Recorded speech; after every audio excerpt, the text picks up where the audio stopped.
Our top focus on business insights. In a dramatic turnaround, the rupee staged its strongest comeback nearly 2 years. The currency gained about 1.5% from its all-time low hit on Monday. And this comes despite a crash in Indian stocks, which extended to Wednesday. Now, the rise in the rupee was propelled by the Reserve Bank of India's aggressive intervention. Reports now show that the central bank sold about $5 billion through state-owned banks to stabilize the currency. The RBI's action was a direct reaction to the currency's recent turmoil. The rupee crashed to reach a record low of 87.95 versus the US dollar on Monday, sending shockwaves through the market. The RBI's action triggered a sharp reversal, further creating a domino effect that strengthened the currency's recovery. However, the RBI, burning through its forex reserves to support the rupee, is now raising some concerns. While India's forex reserves are still healthy at about $631 billion, the 10-month worth import cover has fallen over $70 billion since a record high of around $705 billion in September last year. India's forex war chest is well above the average of about $300 billion between 1998 and 2025. Still, the risks are of more foreign outflows amid an escalating trade war hurting the country's import cover. What is also worrying is the sell-off in Indian stocks, with benchmark stock indices extending their losses for the sixth straight session. The Sensex ended an extremely volatile session in the red. The broader Nifty index also closed a touch lower. Investors' wealth eroded further following a deep sell-off, leading to over 9 trillion rupees wipeout on Tuesday. The stock losses are caused by increasing global tensions from US President Donald Trump's tariff chaos disrupting global markets. The turmoil in Indian stocks comes despite a pullback in global markets, Asian and European stocks, which showed glimpses of a reversal to gains, suggesting traders are starting to feel numb on the trade war. Well, Wall Street futures, though, pointed to a mixed open, similar to Tuesday's close. The comments from Federal Reserve's Chief Jerome Powell that the central bank is in no rush to cut rates weigh on sentiment. Fed chief's remarks also showed inflation concerns from the ongoing trade war. So, ahead of key US inflation data, investors remained on the sidelines.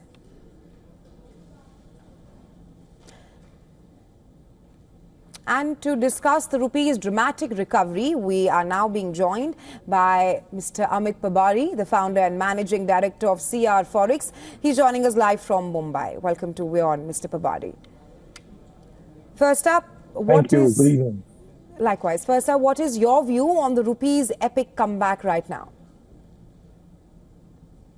You know, it reminds me of a famous Hindi film dialogue where they used to say that do not underestimate the power of a common man. Here we can say that do not underestimate the power of RBI. You know, one thing what I like about the new governor, he is keeping the market guessing whether the currency is going to appreciate or depreciate. I think as a leader or a head of an institution, you should always keep people guessing what is your next move in a way that people do not take only one side of a trade.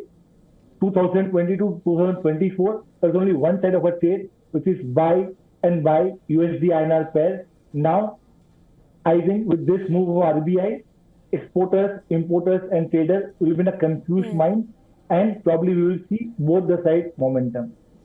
Right. I also want to talk about your assessment and take on how on RBI burning through its forex reserves in a bid to support the rupee right now, because we've just seen how the rupee has made a comeback.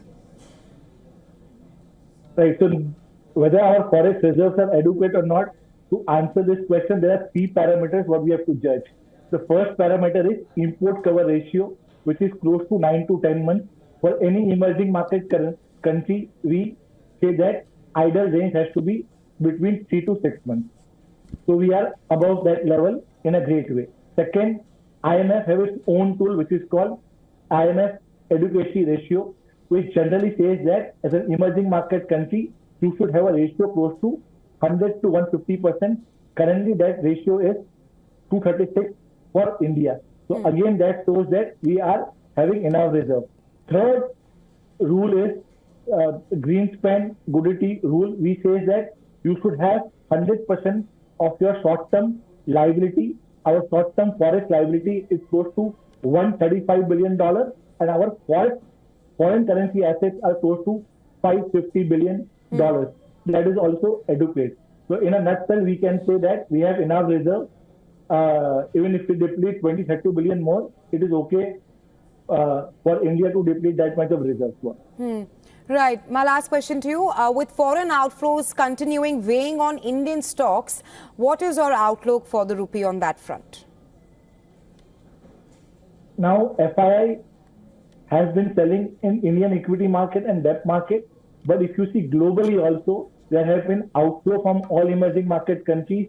Why? Because dollar was getting stronger, yields in the US were getting stronger. Our judgment says that in the second part of the year, probably from April onwards, dollar index is going to face a tough resistance around 110 level, and ideally it should move back towards 105 levels or 103 levels.